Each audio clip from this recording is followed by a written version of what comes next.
Hey guys, got a few AITA stories for you today. So, my husband and I just got married this January, but the wedding was an absolute mess. For context, my husband, Ben, has a very close-knit family that doesn't take too well to outsiders, surprises, or change. Most family reunions and gatherings don't allow +1s or spouses, just immediate family. Ben has 2 brothers and 1 sister, and all of my in-laws have wives and husbands. Yet they still aren't allowed to come to the majority of family events. So it's fortunately not just me. Even though I can't attend most events with his family, I still have a somewhat decent relationship with them. Before the wedding, I never really had a major issue with them, but they've always been distant from me and I don't really mind. Now, let's talk about the wedding. The wedding was planned for New Year's Day, since that was the day that we met.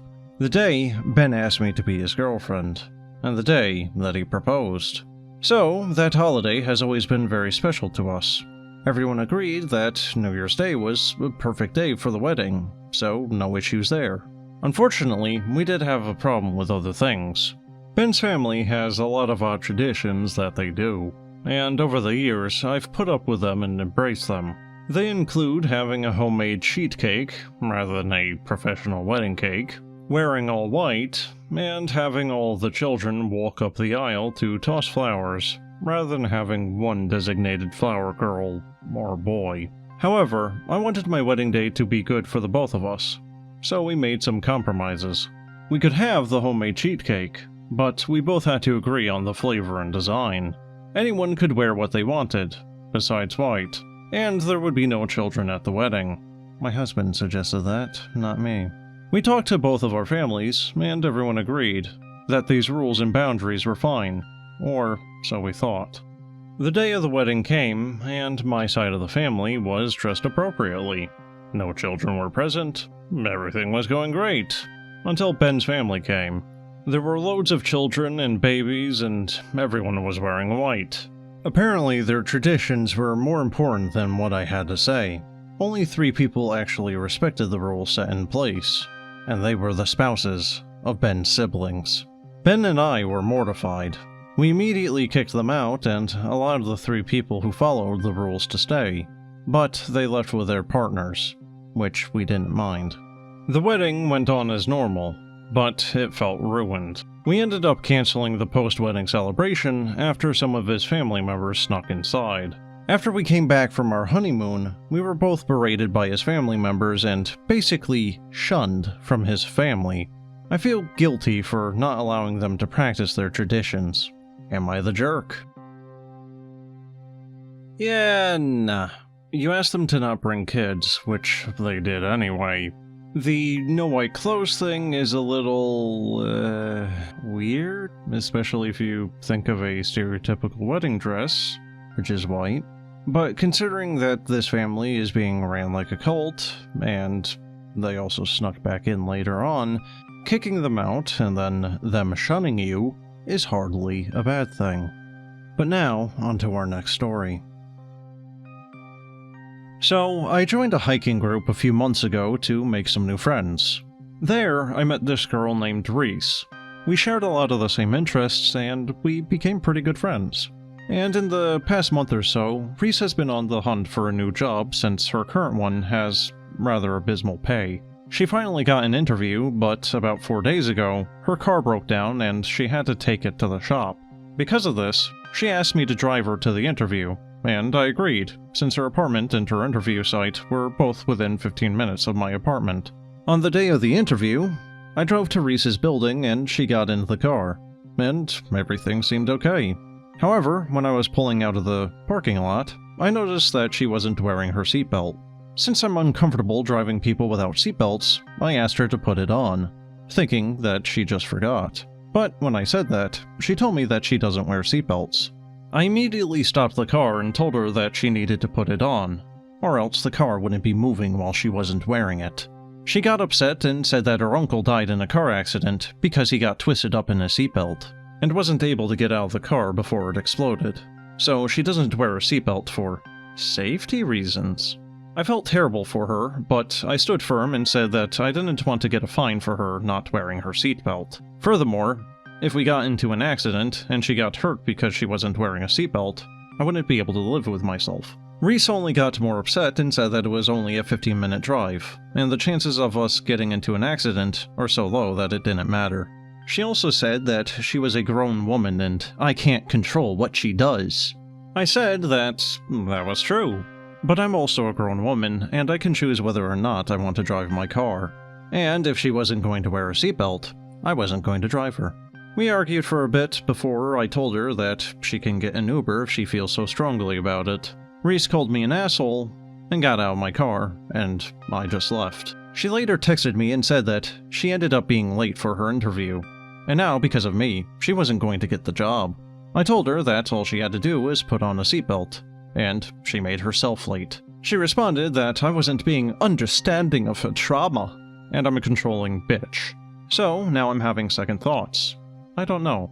Should I have just bitten the bullet and driven her? No, and no. So first off, this is an incredibly minor thing that could have just been complied with and been done away with. If it's only a 15-minute drive and so close that there's no danger, then it shouldn't matter if she wears the seatbelt, right? And on this note, more than half of automobile accidents occur within a few miles of home. She's also suffering the consequences of her own actions. It's better this way than if you didn't press the point and instead you had an ejected passenger. You'd never live it down, or forgive yourself. Plus, if she wants to whinge about not being understanding or reasonable, then she most certainly isn't either, due to the fact that the driver, at least depending on state, can be ticketed and fined for a passenger not wearing a seatbelt. But that's it for this one. On to the next story. So, I met my husband 8 years ago, and we've been married for 6. And he has an 11-year-old daughter from a previous relationship. I work from home, so I mainly end up taking care of her. I've done so since she was young. We have a generally good relationship, and she stays at her mother's most weekends. She has incredibly long, blonde, wavy hair, just past her bottom. It's a nightmare to take care of. It frequently tangles, and she always needs help brushing and styling it before school. I'm not a morning person, and I don't like having to wake up early to do a kid's hair. And it's expensive to maintain as she requires more products. And she insists on using hair oils, which can cost around $11 and only last a few weeks. She also insists that she has to use curly hair shampoo instead of regular shampoo and conditioner, which is often over $10 per bottle. And she goes through it all at a fast rate. And she won't use a regular brush on it, as she insists that it breaks her hair and hurts. So she uses a white-tooth comb, which takes a long time to brush when she could be doing other more productive things, such as homework, or helping me with chores. I decided that she had become obsessed with her hair, and I don't want her to become vain. So I decided that it needed to be cut. I don't see it as a big deal, as I've always had shoulder-length hair, as my hair doesn't grow very fast and I get frequent trims. It's a lot more practical. I took her to the hairdressers as normal. In the car, on the way down, she said that she wanted to make sure the hairdresser doesn't cut too much. I politely explained that I would like her to cut her hair to shoulder length, as it had become too much of a burden. At first, she thought I was joking, but when she realized that I was telling the truth, she started to cry. And when we got to the salon, the hairdresser was reluctant to cut her hair, due to her tears. But I explained the trouble that we were having maintaining it, and assured cutting it would be the best for her. In the end, the stylist agreed and cut her hair. The stylist braided her hair and then cut it, and she kept it, and now her hair was just past shoulder length, and looked a lot darker. The car journey home was silent. I offered her McDonald's, but she refused. She went straight to her room when we got back. My husband went up to see her when he got home, and apparently found her on her bed, sobbing, holding her old hair. My husband immediately called her mother to come and collect her, and as soon as my stepdaughter was out the door, he started yelling.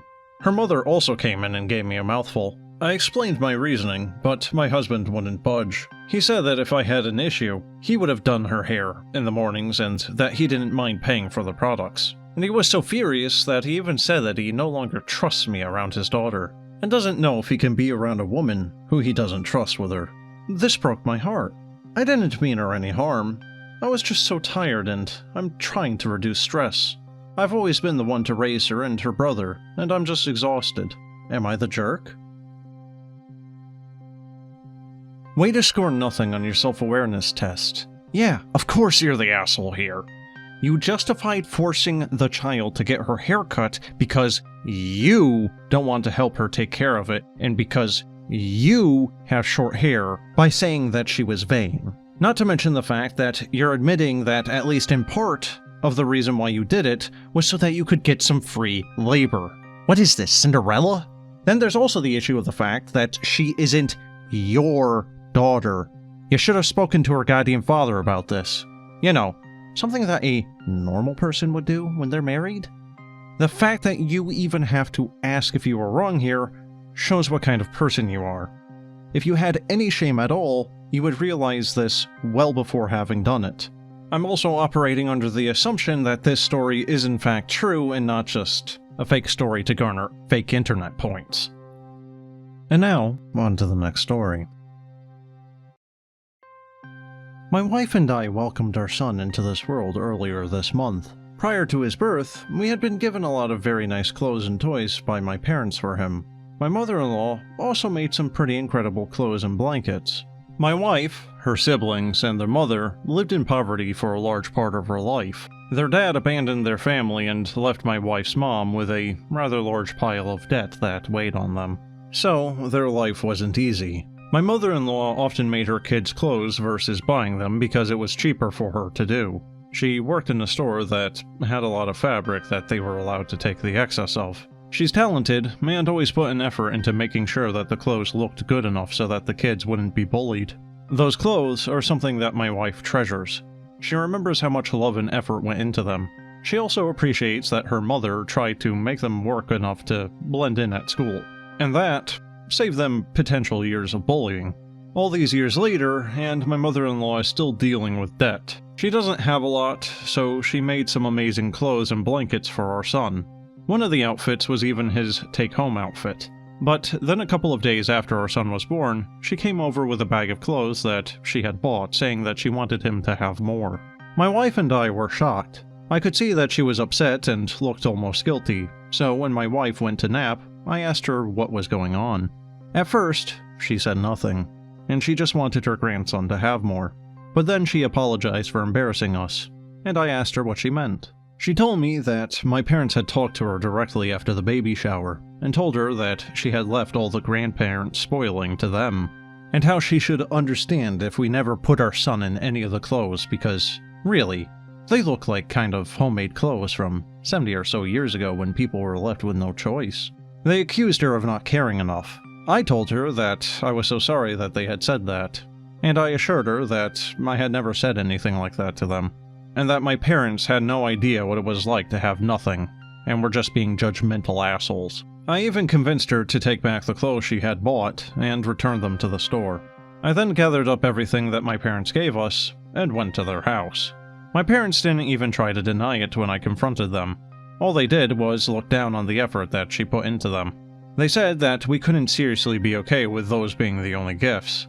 I said we were, and as far as I was concerned, they were the only truly generous gifts that he got, and I told them that it was their gifts I was embarrassed of. I gave them the stuff and told them that we were no longer accepting the gifts, or them after what they did. They were furious, saying that I reacted way too harshly and saying that it's an asshole move to return gifts. I'm furious with them too. AITA. No, you're not. But your parents are. There's significantly more love and care and thought put into actually making something, as opposed to just spending money and then giving it to someone.